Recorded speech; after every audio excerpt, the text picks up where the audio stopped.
The power of the blood, H.A. Maxwell white के जो किताब है उसको हम पढ़े थे। फर्स्ट 2 चैप्टर्स हमने कंप्लीट किया था।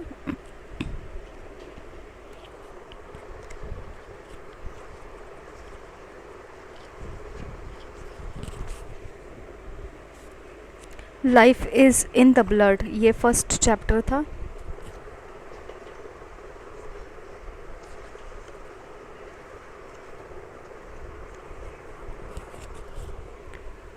अटोनमेंट बाय द ब्लड, ये दूसरा चैप्टर था। जीवन लहू में है, ये पहला चैप्टर हमने पढ़ा। और दूसरा पढ़ा लहू के द्वारा प्रायश्चित, ये 2 चैप्टर हमने कंप्लीट किया पढ़कर।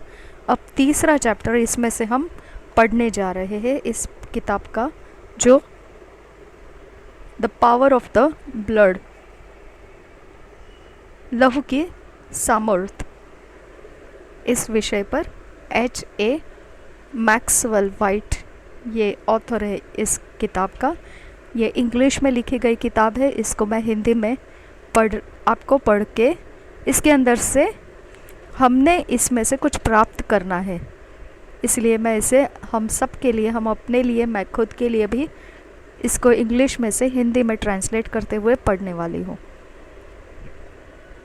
When Lester Summerall ministered deliverance to a demon-possessed girl in the Philippine Islands a number of years ago, the demon in the girl spoke in the purest English, although the girl herself spoke only a local dialect.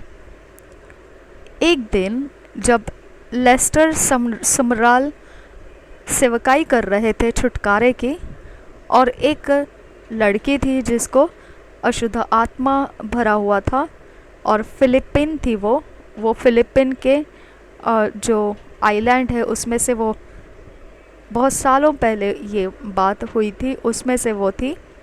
और यह दुष्ट आत्मा उस लड़की के अंदर से बहुत ही शुद्ध इंग्लिश भाषा बोल रहा था, जबकि वह लड़की जो है वो खुद केवल अपने जो गांव की भाषा है उनकी, जो उनके यहाँ पर चलती थी, उसी भाषा को वो बोलती थी, और उसके अलावा उसके पास दूसरा कोई भाषा बोलने का ज्ञान नहीं था, और फिर भी वो बहुत ही शुद्ध इंग्लिश बोल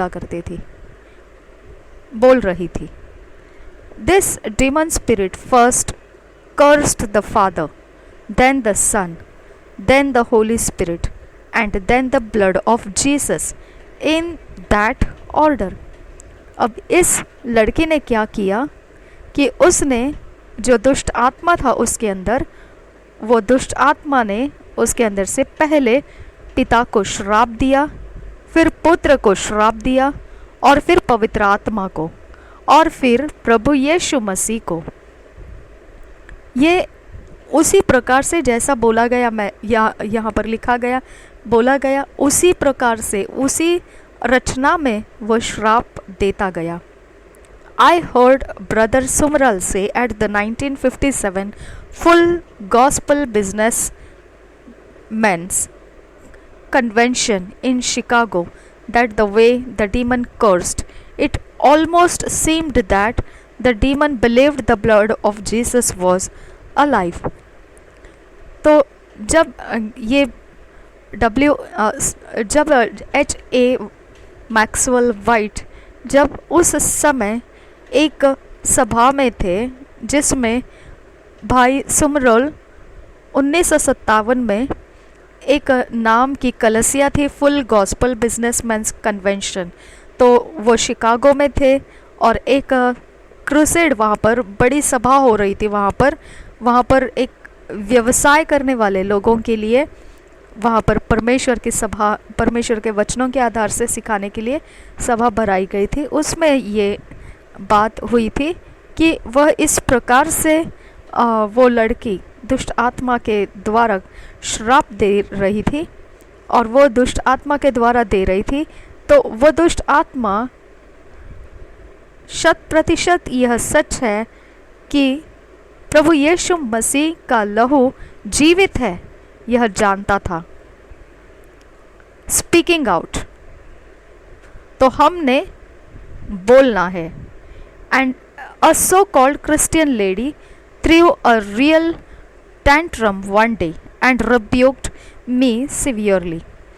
एक ऐसे ही कही जाने वाली मसीह महिला थी और उसने एक बहुत ही बड़ा नाट्य रूप से मुझसे लड़ाई ऐसे कर दी, और एक दिन उसने इस प्रकार से ऐसा किया और फिर बाद में मुझे बहुत गहराई से चोट पहुंचने जैसा डांट लगाया, और बहुत गंभीरता से उसने डांट लगाया।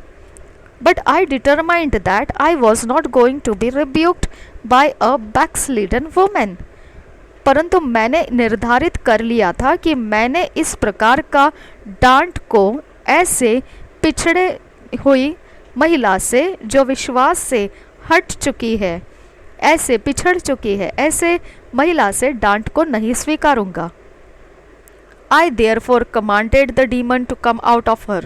और फिर इसकी वजह से मैंने उस दुष्ट आत्मा को उसके अंदर से बाहर निकलने की आज्ञा लगाई। It did, at least one of them did, and caught me by the throat and started to strangle me। तो एक उसके अंदर से बाहर निकली, कम से कम एक तो निकली, और फिर उसने निकलकर मेरा गला पकड़ा और मुझे दबोचने लगी।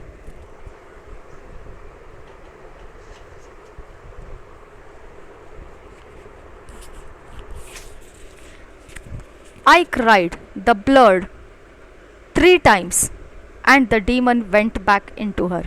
और फिर मैंने चीख कर बोला, यीशु का लहू लहू लहू, ऐसा 3 बार बोला, और वह दुष्ट आत्मा छोड़कर चली गई उस महिला के अंदर। But while it tried to choke me, the demon in the lady said, there you are, you have a demon। परंतु जब वो दुष्ट आत्मा मुझ पर ऐसे दबोचने के लिए आ रही थी, तब वो दुष्ट आत्मा उस महिला के अंदर से बोली कि देख वहाँ पर दुष्ट आत्मा है, तुझ में दुष्ट आत्मा है। But it was a lie of Satan. वो कह रही थी कि H.A. मैक्सवेल वाइट के अंदर दुष्ट आत्मा है, और H.A. मैक्सवेल वाइट कह रहे कि वो शैतान का झूठ था। And through the blood I overcame the demon. और फिर प्रभु यीशु मसीह के लहू से मैंने उस दुष्ट आत्मा के ऊपर जय प्राप्त की।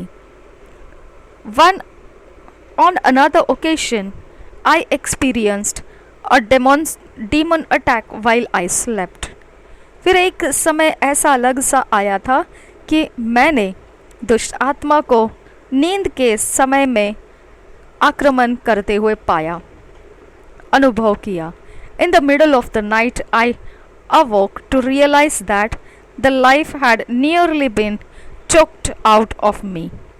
एक आधी रात के समय में मैंने ऐसा देखा, एक जाग कर मैंने देख लिया कि मेरा जीव बहुत ही इस प्रकार से हो गया था जैसे खत्म ही हुआ जा रहा है। My heart was strongly oppressed। I felt as if life was almost gone। और मेरा हृदय जो था वो बहुत गहराई से, बहुत ताकत से छल किया जा रहा था। और फिर मैंने तो सोचा था जिंदगी तो गई अभी। I cried the blood 3 times। The demon departed rapidly and the rest of the night was spent in peace। और फिर मैंने चीख कर बोला, यीशु का लहू। 3 बार मैंने ऐसे बोला, और फिर वह दुष्ट आत्मा तुरंत वहाँ से छोड़कर और फिर निकल गई। बाद में वो रात, बाकी समय बहुत ही शांति से मैंने बिताई। The next night at the same time the same experience happened to my wife and the same usage of the blood brought instant deliverance। और फिर दूसरी रात वही समय में मेरी पत्नी को यही अनुभव आया और उसने भी यही तरीका अपनाया और उसे भी वही नतीजा मिला। तुरंत वह छुटकारा प्राप्त कर ली। No demon can get through the blood but it has to be in place by faith. कोई दुष्ट आत्मा ऐसा नहीं जो लहू को पार कर सके, परंतु यह केवल तब होता है ऐसा कि उसमें जब आप विश्वास को रख देते हैं। Demonic reactions.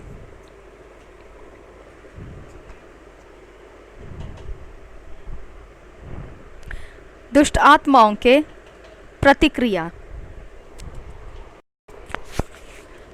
Remembering that the life of God is in the blood of Jesus, I am not surprised at the reaction of these strong demon spirits.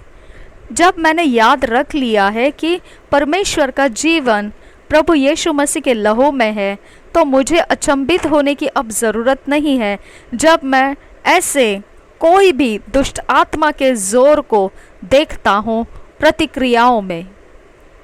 As soon as any Christian takes the precious blood of Jesus on his tongue and sings it, talks it, or pleads it, the devil gets terribly disturbed. जैसे ही मसीही यह बहुमूल्य लहू प्रभु यीशु मसीह का उसकी ज़ुबान में, उसके गीतों में, चर्चाओं में और फिर या तो फिर उसकी घोषणाएं करने में उपयोग में लाता है, वही समय दुष्ट आत्मा शैतान काफ़ी हद तक बहुत ही खतरनाक ऐसा परेशान हो जाता है। The devil understands the power of the blood of Jesus and he has done everything possible to blind Christians to this truth. शैतान भली तरह से जानता है प्रभु यीशु मसीह के लहू को और उसने काफ़ी अच्छा प्रयास किया है। इतना अच्छा प्रयास उसने संभव कर रखा है मसीहियों को अंधा रखने के लिए इस सच्चाई के विषय में। Many people who are Christians in name only will have nothing to do with what they call a slaughterhouse religion. बहुतेरे ऐसे लोग जो मसीह है केवल नाम के लिए, इस विषय से उनको चिंता नहीं है जिसे कहा जाता है जहाँ पर बलियों का घर, ऐसा धर्म जाति। There is a religion without the life of God in it, and the devil has no objection to their participating in this kind of religion. एक ऐसा धर्म भी है जिसको परमेश्वर के जीवन से कोई लेना देना नहीं है और शैतान को भी उनसे कोई भी प्रकार से परेशानी नहीं है। जो भी वो कर रहे हैं वह एक धर्म के नाम से है, तो वो कैसे भी रहे, उसे उसकी परवाह नहीं है। But as soon as we honour the blood of Jesus in an active sense, we stir up demons to a fever pitch. परंतु जैसे ही हम प्रभु यीशु मसीह के लहू का आदर करते हैं और जानते हुए बहुत ही क्रियाशीलता में, तब शैतान पूरी तरह से हड़बड़ी हो जाती है और उसे बुखार सा चढ़ जाता है। It is like fire in a hornets nest. एक प्रकार का जो आग का जलना उस पंछी के जो घोंसला होता है, भींड का घोंसला, उसमें जैसे कि आग लग जाना। It is surprising that so little has been taught about the blood and so little is known about the activity of demon spirits even within the Christian church. बहुत ही अचंभित होता है जब हम ये देखते हैं बहुत थोड़ा सा प्रभु यीशु मसीह के लहू के ऊपर कुछ सिखाया जाता है और बहुत ही थोड़ा इसे जाना जाता है किस प्रकार से वो दुष्ट आत्माओं के बीच में कार्य करता है, और फिर यह कि वो मसीहों के कलीसिया में वो किस प्रकार से प्रभु यीशु मसीह का लहू काम करता है। No wise Christian would dare try to cast out demons without faith in the blood of Jesus. कोई भी बुद्धिमानी ऐसा मसीह हो, वह कभी भी हिम्मत नहीं करेगा दुष्ट आत्माओं को निकालने के लिए विश्वास के बिना, जो उसका विश्वास प्रभु यीशु मसीह के लहू में होता है। I have been used of God many times to deliver people from demon powers, both in soul and body, but never without a conscious pleading of the blood of Jesus and a knowledge that I have been literally covered by His blood. और मैंने भी बहुत सारा समय ऐसा उपयोग किया है परमेश्वर का, जो छुटकारा देता है लोगों को दुष्ट आत्माओं की शक्तियों में से। और उस समय जब मैं उपयोग कर रहा होता हूँ, वो परमेश्वर के विषय में मैं अपने होश में रखता हूँ कि मेरा प्राण, मेरा शरीर जो परमेश्वर का है और बिल्कुल भी वह बिना यीशु मसीह के लहू का नहीं। मेरे होश में प्रभु यीशु मसीह का लहू मैं घोषणा किया हूँ, ये मैं जानता हूँ। और फिर यह भी मैं ज्ञान रखता हूँ कि बिल्कुल मैं प्रभु यीशु मसीह के लहू से ही छिपाया गया हूँ। In such cases Jesus promise that nothing shall by any means hurt you. और कुछ समय इस प्रकार से प्रभु यीशु मसीह ने वायदे दे रखे हैं कि लूका 10:19 में लिखा हुआ वायदा, लूका का सुसमाचार 10 अध्याय का 19 वचन इस प्रकार से वायदा दे रखा है प्रभु यीशु मसीह ने, देखो मैंने तुम्हें सांपों और बिच्छुओं को रौंदने का और शत्रु की सारी सामर्थ पर अधिकार दिया है, और किसी वस्तु से तुम्हें कुछ हानि न होगी। यह इस प्रकार से है, लूका 10 का 19 और एक बार पढ़ेंगे। देखो मैंने तुम्हें सांपों और बिच्छुओं को रौंदने का और शत्रु की सारी सामर्थ पर अधिकार दिया है, और किसी वस्तु से तुम्हें कुछ हानि न होगी। और फिर एक और वायदा जैसा यशायाह के 54 अध्याय के 17 वचन में, that no weapon that is formed against thee shall prosper find their complete realisation. और एक जो वचन वायदे देता है वो यशायाह के 54 के 17 वचन को पढ़ेंगे। यह वायदा इस प्रकार से है, जितने हथियार तेरी हानि के लिए बनाए जाए उनमें से कोई सफल न होगा, और जितने लोग मुद्दई होकर तुझ पर नालिश करे उन सबों से तू जीत जाएगा। यहोवा के दासों का यही भाग होगा, और वे मेरे ही कारण धर्मी ठहरेंगे। यहोवा की यही वाणी है। इन सारे वायदों के कारण ही एक संपूर्ण एहसास हमें याद आता है कि हम परमेश्वर का वायदा जो कहता है वो विश्वास योग्य है। The cry of Jesus blood. अब जब हम प्रभु यीशु मसीह का पुकारना है उस विषय में देखेंगे। The protection afforded us by the blood rests in the fact that Jesus blood says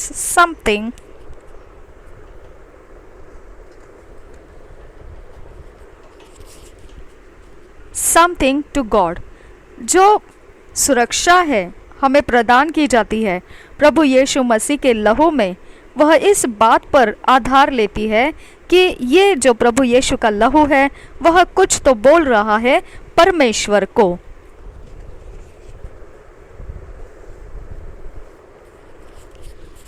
the blood cries out to God, sin is covered, the penalty is paid. लहू जो है पुकार कर कहता है परमेश्वर से, पाप ढप चुका है और उसका दंड कीमत दे चुका है।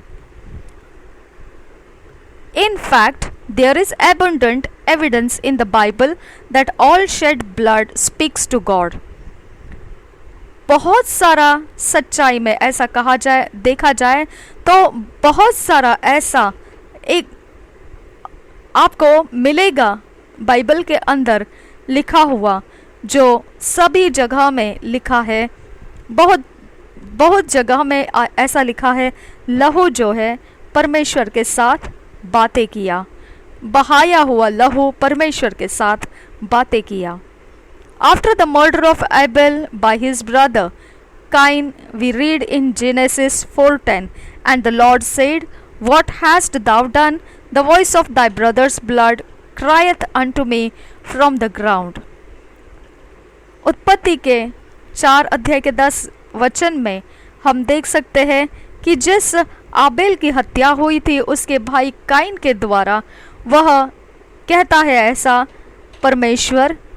हम पढ़ेंगे उस वचन को उत्पत्ति 4:10 में। उसने कहा, तूने क्या किया है? तेरे भाई का लहू भूमि से मेरी ओर चिल्लाकर मेरी दोहाई दे रहा है। It is clear from this scripture that the life that was in Abel's blood did not cease after his murder but cried out for vengeance. यहाँ पर स्पष्ट दिखाई देता है ये वचन के अंदर से कि जीवन जो आबेल के लहू में था वह रुका नहीं। आबेल के हत्या के बाद भी वह जीवन चालू रहा और वही जीवन उस लहू में था और वो पुकारना शुरू किया, बदले की आवाज लगाते हुए पुकारना शुरू किया। This may be difficult for us to grasp, but there is no doubt that God is telling us that innocently shed blood cries out to Him. ये हमको बहुत ही मुश्किल लगेगा इस बात को ग्रहण करने के लिए, क्योंकि यह बात निस्संदेह हो चुकी है। परमेश्वर कहता है, जो भी निर्दोष का लहू बहाएगा वह निर्दोष का लहू पुकारेगा परमेश्वर को उस गिरी हुई अवस्थाओं में से। In Hebrew 12:24, the writer referred to the blood of Jesus by contrasting it with Abel's blood and calling it the blood of sprinkling that speaketh better things than that of Abel. हिब्रानी के 12 अध्याय के 24 वचन में जो लिखने वाला है, इस बात को वो संबोधित करता है कि प्रभु यीशु मसीह का लहू जो है वह आबेल के लहू से कुछ एक प्रकार का संबंध रखता है और वो किस प्रकार से एक दूसरे के एक प्रकार से वो अलगताई बताता है, एक प्रकार से वो कुछ अलग ऐसा अपने संबंध में दिखाता है। यीशु मसीह का लहू और आबेल का लहू दोनों में कुछ तो एक अलग बात दिखाई पड़ती है, और वह यह है कि जब वह पुकारने लगा तब यह बात सामने आई जो इब्रानी के 12 अध्याय के 24 वचन में लिखा है। इब्रानी का 12 अध्याय उसका 24 वचन इस प्रकार से कहता है, और नई वाचा के मध्यस्थ यीशु और छिड़काव के उस लहू के पास आए हो जो हाबिल के लहू से उत्तम बातें कहता है।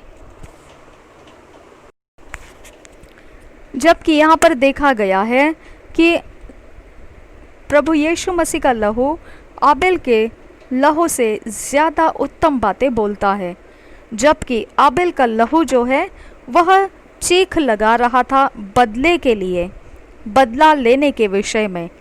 प्रभु यीशु मसीह का लहू पुकार रहा था दया के अंदर से, दया की भावनाओं में से।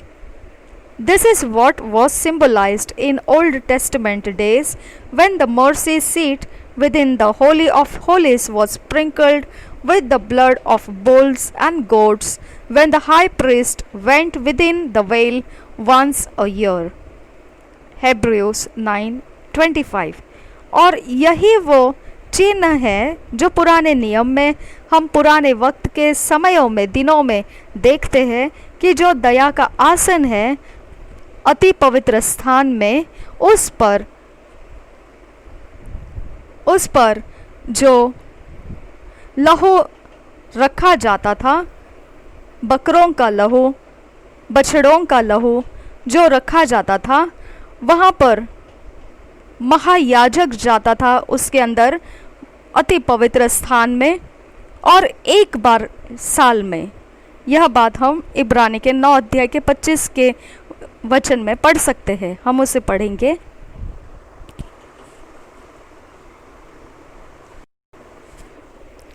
इब्रानी की पत्री 9 अध्याय का 25 वचन ऐसा कहता है, यह नहीं कि वह अपने आप को बार बार चढ़ाए, जैसे कि महायाजक प्रतिवर्ष दूसरे का लहू लिए पवित्र स्थान में प्रवेश किया करता है।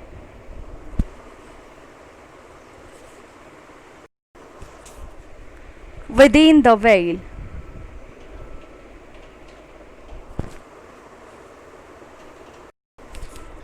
पर्दे के भीतर, इस विषय पर देखेंगे।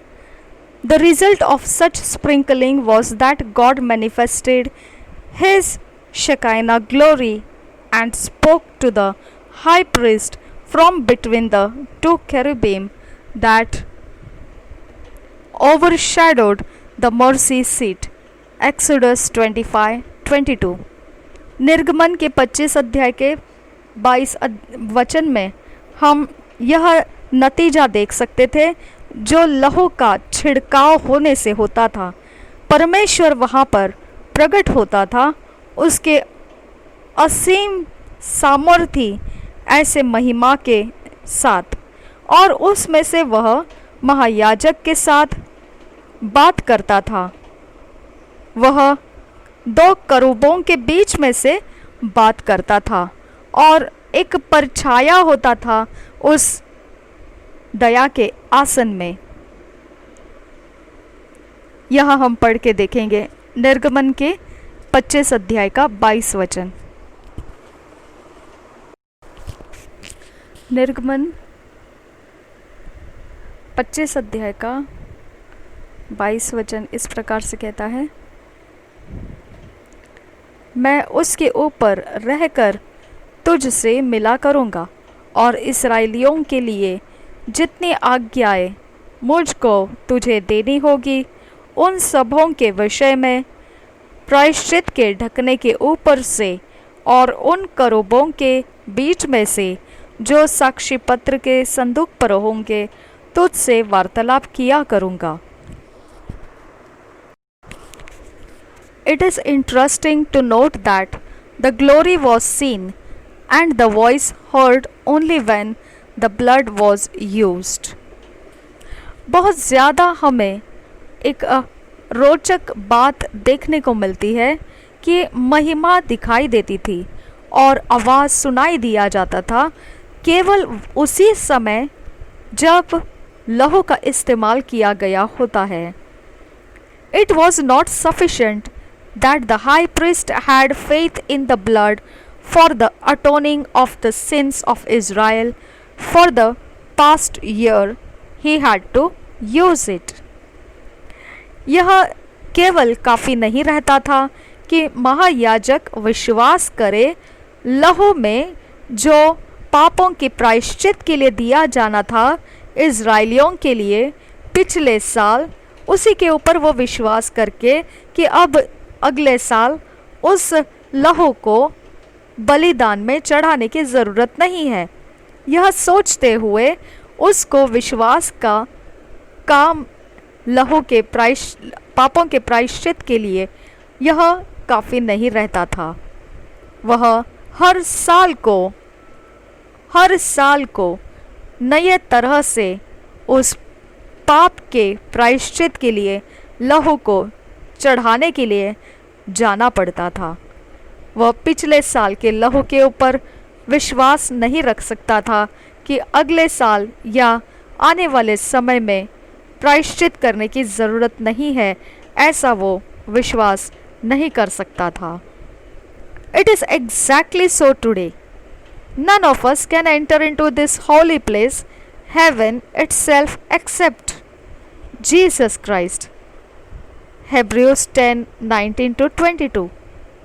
और यह आज भी बिल्कुल वही तरीके से चल रहा है। कोई भी पवित्र स्थान में जो स्वर्ग खुद है उसमें प्रवेश नहीं कर सकता है, केवल वही जो प्रभु यीशु मसीह में है। इब्रानी के 10 अध्याय के 19 से 22 वचन में लिखा है, Hebrews 10:19-22, by the blood of Jesus, by a new and living way, which he hath consecrated for us through the veil, that is to say, his flesh, and having an high priest over the house of God, let us draw near with a true heart in full assurance of faith, having our hearts sprinkled from an evil conscience and our bodies washed with pure water.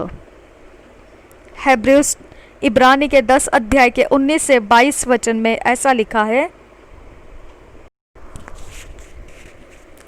इसलिए हे भाइयों, जब हमें यीशु के लहू के द्वारा उस नए और जीवते मार्ग से पवित्र स्थान में प्रवेश करने का हियाव हो गया है, जो उसने पर्दे अर्थात अपने शरीर में से होकर हमारे लिए अभिषेक किया है, और इसलिए कि हमारा ऐसा महान याजक है जो परमेश्वर के घर का अधिकारी है, तो आओ हम सच्चे मन और पूरे विश्वास के साथ और विवेक का दोष दूर करने के लिए हृदय पर छिड़काव लेकर और देह को शुद्ध जल से धुलवाकर परमेश्वर के समीप जाए। When the high priest in the Old Testament went into the Holy of Holies, he would have been stricken dead had he not offered blood. अगर महायाजक जो है पुराने नियम में अति पवित्र स्थान में चला जाए तो वह मार डाला जाता था अगर उसके पास चढ़ाने के लिए लहू ना हो तो।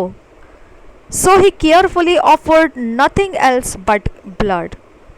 इसकी वजह से वह बहुत ध्यानपूर्वक केवल और केवल ही लहू को लिए हुए बलिदान के लिए चला जाता था। Today in Christian circles we find many offering other things, works, emotion, strange fire, Leviticus 10:1, and various kinds of worship. But we must be aware that if we are to enter into heavenly places in Christ,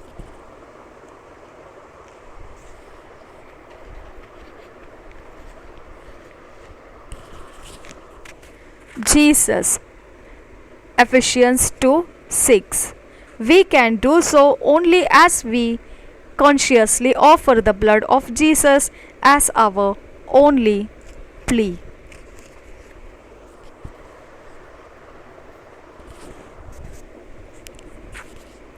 आज अगर मसीहों को देखेंगे तो उनके जो सभाएं होती है उसमें जो बलिदान के लिए चढ़ाया जाता है वह चीज़ें होती है, काम होते हैं, भावनाएं होती है, या कोई अद्भुत ऐसी आग जो लेवियों की पुस्तक 10 अध्याय के 1 वचन में है वैसे, और कोई प्रकार के अलग अलग प्रकार से आराधना। परंतु हमने इस बात की जानकारी रखना है और इस बात से हमें सचेत रहना है कि अगर हमने स्वर्गीय स्थान में जो मसीह यीशु है वहाँ पर हमें प्रवेश करना है तो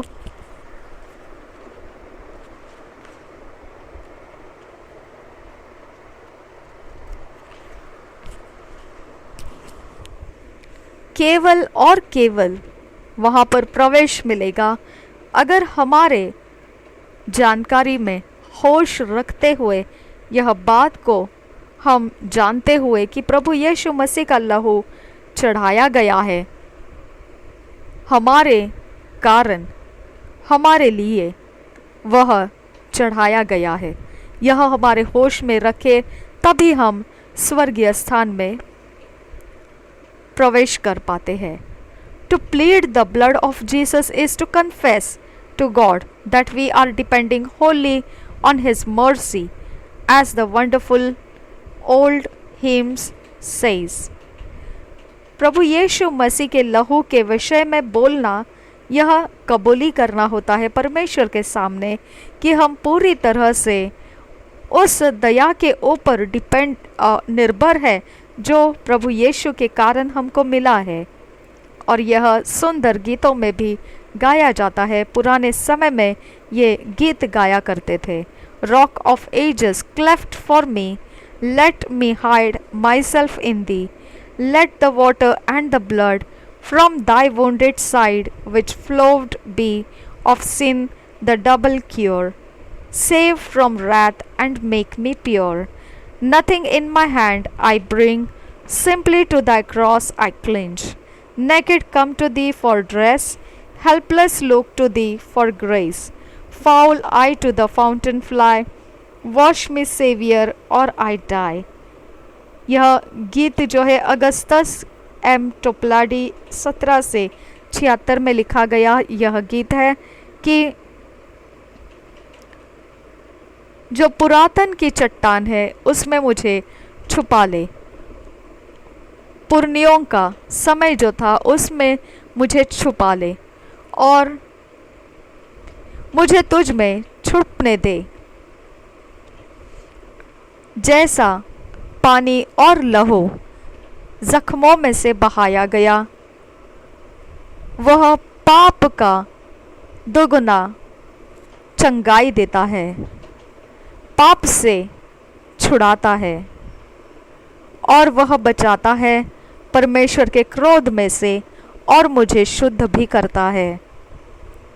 मेरे हाथों में मैं कुछ लिए हुए नहीं आया, साधारण तरह से वह क्रूस जो प्रभु यीशु का है बस उसी को मैं थामे रहता हूँ।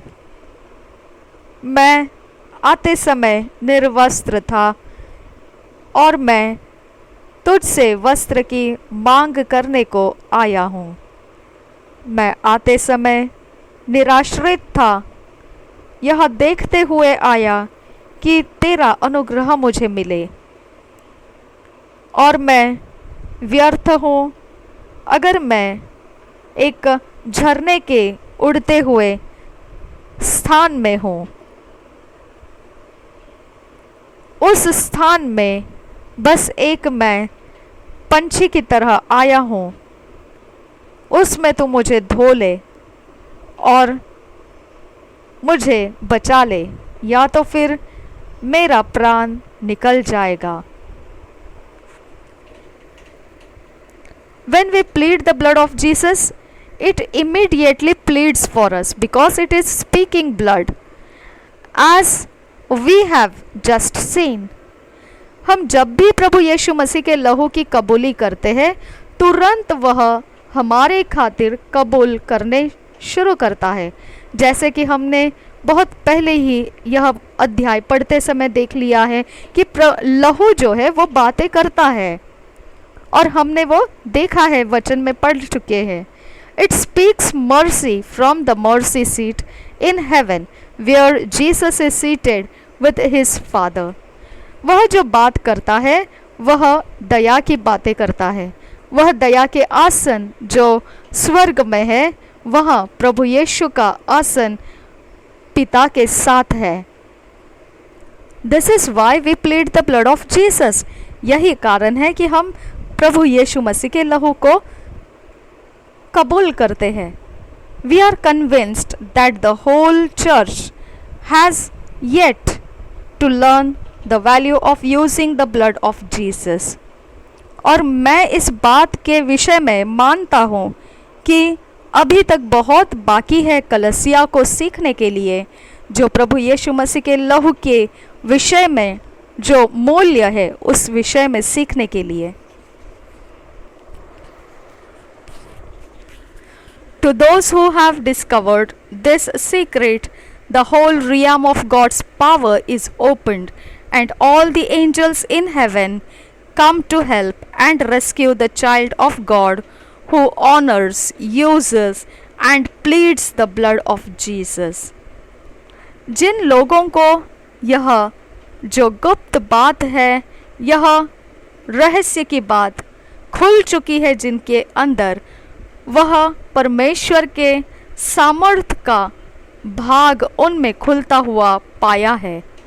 और फिर स्वर्गदूत जो स्वर्ग में से सहायता लेकर आते हैं और परमेश्वर के बच्चों को छुड़ाते हैं, और वह आदर भी करते हैं, उपयोग भी करते हैं वह बच्चे जो प्रभु यीशु मसीह के लहू को कबूल करते हैं, और आदर और उपयोग भी करते हैं। Truly, the Spirit answered to the blood, as the songwriter Charles Wesley penned in the old hymn, Arise, my soul, arise. सच में पवित्र आत्मा जो है वह उत्तर भी देता है परमेश्वर के लहू को। जब यह बात एक गीत लिखने वाला चार्ल्स वेस्ली जो है उसने अपने सियाही के द्वारा पुराना एक गीत ऐसा लिखा कि उठ मेरे प्राण उठ।